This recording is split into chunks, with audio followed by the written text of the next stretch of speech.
These motivational people out here, it's the funniest thing in the world to me. They'll go and say, when you wake up in the morning, pound your chest, fucking look at yourself in the mirror and do all this fucking bullshit. I hope it works. What works for me is that everyday resume, the things I know I've accomplished, the things I know I've done, real hard work, the real calluses on my mind, the real calluses on my hands. That's it. You don't need to pound your chest in the mirror anymore if you have that. I believe that you have to build belief. Belief is like, there's an after school special belief where the mom says, believe in yourself, and that's all great, but there's also a built belief. And the built belief is one where you are constantly, like for me, I came from a bad place. How I build belief is through the daunting tasks I put myself through. So that's proof positive that I can. So it correlates. And that's how this piece of shit kid that I once thought I was built belief by saying, I was in 3 hell weeks. I went to Ranger School. I tried out for Delta Selection. Undeniable stack of proof. That is proof, motherfucker. So whenever you think you can't, the confidence comes from the thing that you built. You must build belief. You must build confidence. You have strong physiology, strong focus, and the third piece is meaning is what creates emotion. Like if somebody says something and you go, they're disrespecting me, or they're challenging me, or they're coaching me, or they're loving me. Well, whichever word you select for those sensations in your body, your biochemistry becomes. And so, somebody might say, this happened to me because God's punishing me, or this happened to me because God's challenging me, or this problem's here because it's a gift from God, or someone else says it has nothing to do with God, it's the fact that I've been a lazy bastard, right? Whatever it is you do in your head, there is a biochemical effect. So there's the body, there's the focus, and there's language. Those 3 shape how you feel moment to moment. If you're excited right now, using your body, your focus, and your language in a different way than if you're pissed off, than if you're worried, etc. But then what makes you use these 3 once you understand them is you need what's called a compelling future.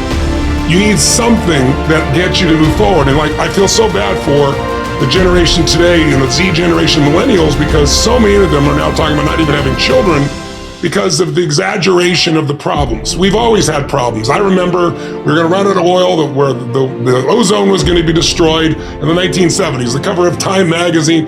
We've always had these challenges, and we've always learned to adapt to these challenges, whatever those challenges may be. But people today think these problems are forever because we've had some times here that we've never had where we literally shut down the whole world and had people trapped in their homes. And that has an effect on people because they don't have a compelling future. So you have to develop a compelling future. And what allows you to do that finally is what's under this triangle. If there's a circle, think of a compelling future, and there's the power of identity. Identity is, who are you beyond the problem? There's something inside you that's bigger than anything that's ever happened to you, that ever could happen to you. And tapping in and finding that part of yourself is how you get someone to have sustained strength. They have a reason to do it, a compelling future, something they're going for. And it's got to be a compelling future about more than just getting by. That's not compelling, or surviving, or doing okay. The secret to anyone who's succeeded is they found something they care about more than themselves. Something that has meaning for them that they want to serve more than themselves. Because as human beings, if you get in your head, you're dead. Almost all of us can find something to be upset about. That's the nature of the mind. The mind is constantly dissecting things, separating, comparing. But when you look back and you take a look at somebody's life and you look at the totalitarian aspect of what am I here to serve? What am I here to give? What am I being called to for life? Those are the people that, were in concentration camps and survived. If you read Man's Search for Meaning, Viktor Frankl, one of my favorite people on earth, right?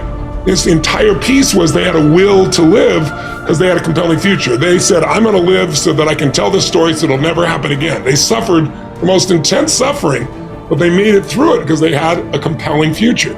So identity and compelling future are the ultimate things that shape people. I call it the art of letting go, the spirit of release, not wrestling, releasing. Some of you are wrestling to hold on to something that God is trying to take away from you, and you need to release it and simply let it go. That was that season. When I was a child, I thought as a child, I spake as a child, I understood as a child. But when I became a man, I had to let go of childish things, childish thinking. I thought as a child, I spake as a child, I understood as a child. If you are still talking the way you were talking 10 years ago, I've got bad news for you. You have a deformity. Interesting point. We say that nature is neutral. In other words, nature doesn't care who you are. It doesn't care if you're tall or short or male or female or black or white, educated or uneducated. Nature doesn't care.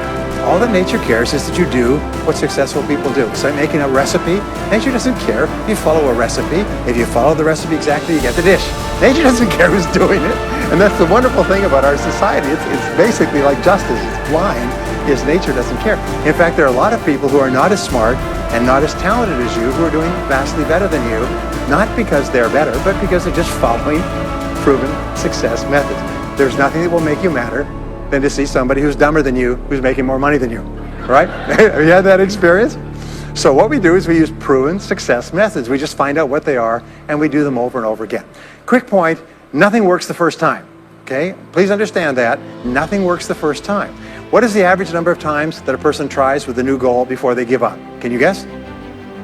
Well, the average is less than 1, because most people give up before they try even once. They say, that's a great goal, I'd love to be financially independent, and then they give up. They don't even try. They say, but I couldn't because of this and because of that, and so on. And then they move away to a wonderful place called Someday I'll. You ever heard of Someday I'll? Someday I'll start saving money. Someday I'll get out of debt. Someday I'll lose weight. Someday I'll start a business. Someday I'll get serious about my finances. And most people live on Someday I'll. Your job and my job is to vote yourself off the island, right? And we start taking control. But yes, they need to have experiences.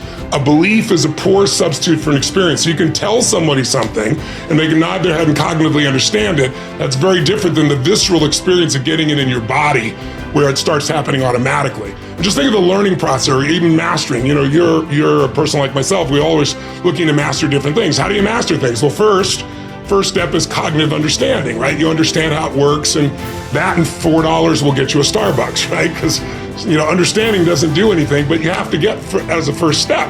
And most people go, I already know this, I know this, because they understand it. If you're not doing it, you don't own it, you don't experience it. So second step is enough repetition of what you understand with enough emotion. And we produce emotion using music and movement and everything else, and asking questions and having people remember and closed eye processes.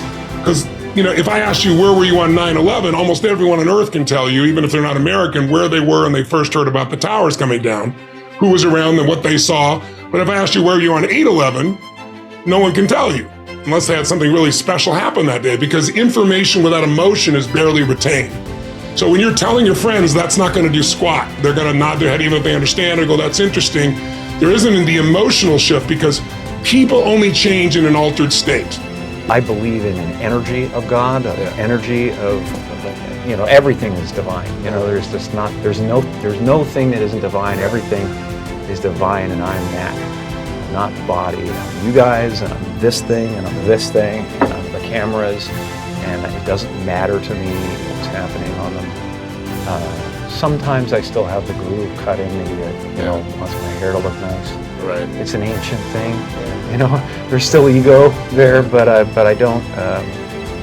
I'm finding that ultimately the freedom from it is something people are kind of hungry for in a way. Right. They're like, I don't want to be me either. Right. You know, and I go, well, great, because you never have been.